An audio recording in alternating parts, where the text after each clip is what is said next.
大家好，俗话说人无远虑，必有近忧。当一个人一路都顺风顺水的时候，就容易产生出某种的错觉，就是一辈子都会这么样顺风顺水了吧？这种的想法其实非常的普遍，也就无需我举例了，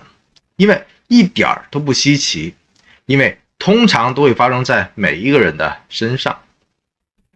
也只有当危机真正的照进了现实的时候，我们才会突然间警觉，才会着急忙慌地寻找各式各样的解决的方法，寻找一些可能的退路。那么如日中天的王一博以及拼命著称的赵丽颖，在人生的巅峰一览众山小的时候，是如何未雨绸缪打点未来的呢？如果您一路都在关注能量达人赵丽颖和王一博的话，您或许更加的期待他们能够开开心心的把握机会，奇妙的再续佳话，成功的也蛮得奖。那么热爱阳光和正能量的您，千万别忘了继续的点赞、鼓励、支持和示爱，并留下您满满的祝福和心愿。因为爱和陪伴永远都不是一句话，而是一份坚持和一个行动。众所周知，前段日子当中，如日中天的王一博和赵丽颖因为粉丝造反事件，双双进入到了娱乐圈整改风暴的风眼当中去了。这样的患难来得非常的突然，而且凶猛，让无数人都感觉措手不及了，压根儿就没有办法去应对。为此，这对王炸的姐弟跟绝大多数的顶流明星们一样，双双进入到了以不变应万变的蛰伏期。我为此还专门分析和提到了可以大破大立的三步棋的观点。这种较为主动的变招的方式，既是化险为夷的大招，也是掌控自己命运的快招。因为人一旦陷入到了被动当中去的话，就特别容易的被命运所牵着走了，从而彻底的失去了改变命运的主动权了。所幸的是，赵丽颖的野蛮生长虽然严重的延后了，却也野蛮的开机了。而王一博的顶流变主流，也正是因为主流媒体的保驾护航，最终成功上岸了。两个人在接近年底的时分，纷纷的解套了，满血的复活了，真的是可喜可贺。只是人无远虑，必有近忧，就像黑粉永远都会存在一样，未来也是永恒的，充满变数的。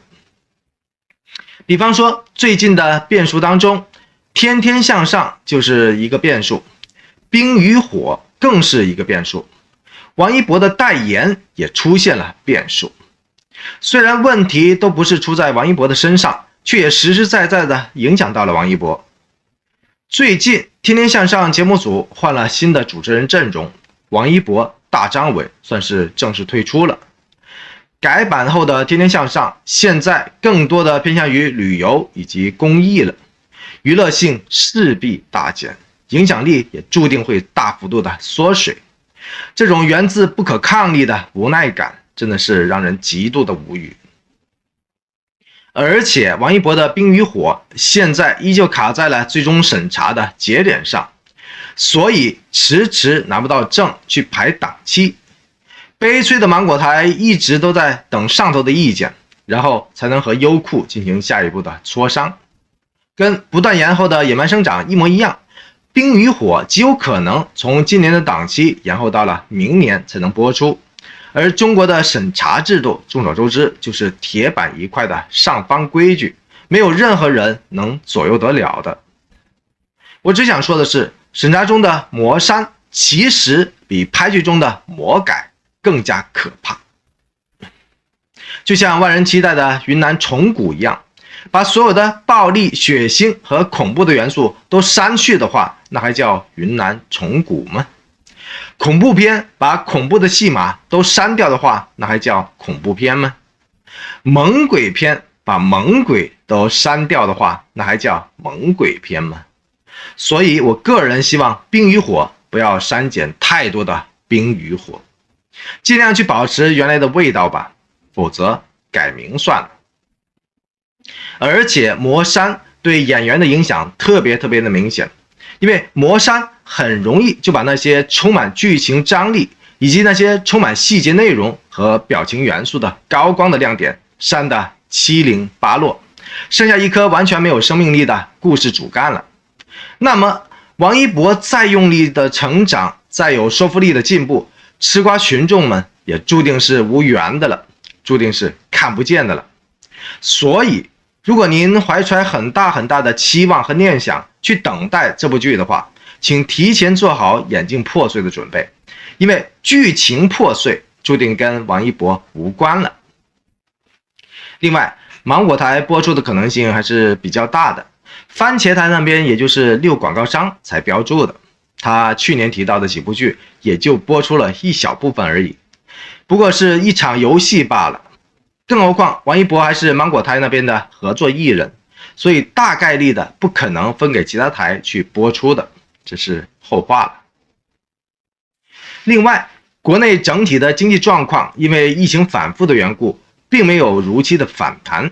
这也连带影响到了王一博所代言的一些品牌的市场表现力。例如说，王一博所代言的某个品牌的零食，在今年的第3季度中利润下降了 91%， 而他所代言的某个品牌的啤酒则出现了品牌方的抱怨，说业绩上并没有取得实质性的效果。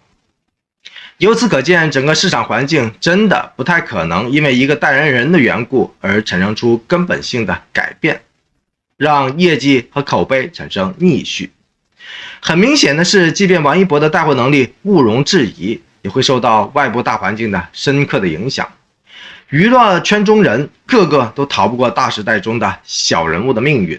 没有谁能反过来去驾驭社会主义的铁拳。所以呢，未雨绸缪的王一博早在今年年初的时候就已经开始筹备自己的潮牌了，实体店或者说网店什么的都在计划当中，而且名下的公司还具体新增了玩具、食品、服饰等等产品的类别。因为很显然，人无千日好，花无百日红，经历过风眼岁月的王一博注定更能体会得到那一种因为外部失控所造成的困局以及困惑。明星们扎堆开潮牌店的国内有很多，包括陈伟霆、王嘉尔等等，潮人一枚的王一博自然也不例外。开着潮牌注定属于2条腿走路，或者说狡兔3窟的安全性考量了，特别是现在。有意思的是，向来就心直口快的王一博还在某档的综艺节目当中公开过自己的品牌，态度一点都不含糊，这点跟王炸姐姐赵小刀有的一拼。有趣的是，王一博之前推出过自己同款的玩偶，无论是衣服还是造型，都是按照王一博的形象打造出来的。该玩偶一经推出，就被热情的粉丝们抢购一空了。于是乎，这种商业变现的影响力，让王一博自己的潮牌成为了未来多元化发展的一个重要的突破口和选项了。这么样的一个大环境下，狡兔3窟的变通的手法，是不是很王炸呢？是不是很有王炸姐姐赵丽颖以变求万变的惯常的做派呢？我个人感觉，变则通，通则久。当我们无法去改变这个世界的时候，改变我们自己是最快的升级方式了，您说对不？话说回头，王一博的赚钱能力在乐华内部堪称首屈一指，不少商家都是主动找上门了。就像几天前我专题聊过的小米的夜跑活动一样，就是雷军自己亲自下场和王一博谈下来的。于是乎，由王一博带领着一大波小米的员工们，整个游园夜跑的市场营销的效果简直不要太拉风了，简直把小米 Note 11的广告效应推上了极致。这是好事也是坏事。为什么这么说呢？因为乐华的歪点子也不少，把流量之王王一博最终榨干成为996、007的样子，其实对谁都不好。人只有充电了才能发电，王一博也不例外。所以王一博把自己的品牌弄上去，怎么说都是把未来打通任督二脉的一种上佳的途径了。这就像我之前专题提到过的，赵丽颖即将重拾偶像剧包袱的未来的选项一模一样。要知道，去年的时候，赵丽颖在接受广州日报采访的时候，就曾经坦言过，她说：“我过了谈恋爱的年纪了，一些经验会沉淀在身上，散发出不同的气质。除了爱情以外，我想要追求更多的东西，比如友情、亲情、责任感等等。”这说法算是为今年的野蛮生长做出了完美的铺垫和设计。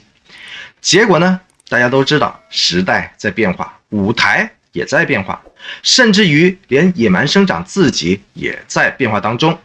所以您感兴趣到底有哪些具体变化的话，不妨自行回顾一下我一路聊开的野蛮的路径。所以赵丽颖今年在经历了那么多的风风雨雨和高山低谷之后，保留了任何的可能性，这就是一种务实，这就是一种人生的态度。正所谓退一步海阔天空，人生原本就充满了险阻，不可能老是一帆风顺，更加不可能老是前进的坦途。审时度势，有进有退，这就需要的是态度。您喜欢这么一种王一博的选择以及赵丽颖的态度吗？如果您喜欢的话，不妨大力的在评论区当中打入2个字的短评，或者选择这2个字，或者态度这2个字。您的祝福注定能够陪伴他们在未来的道路上进退有据，风雨相随。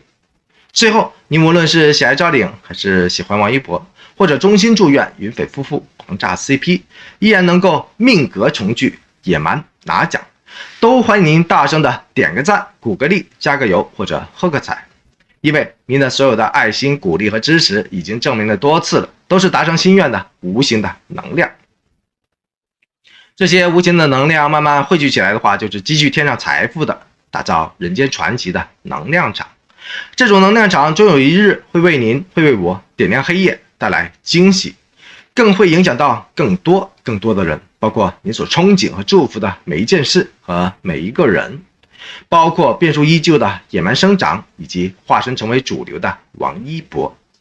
爱就请全心的爱到底，说就请大声的说出来。同样，我也热烈的欢迎您继续的点赞、鼓励、订阅、转发和支持本频道，因为这里面有爱、有光，也有盐。多谢您的一路的陪伴和宝贵的时间。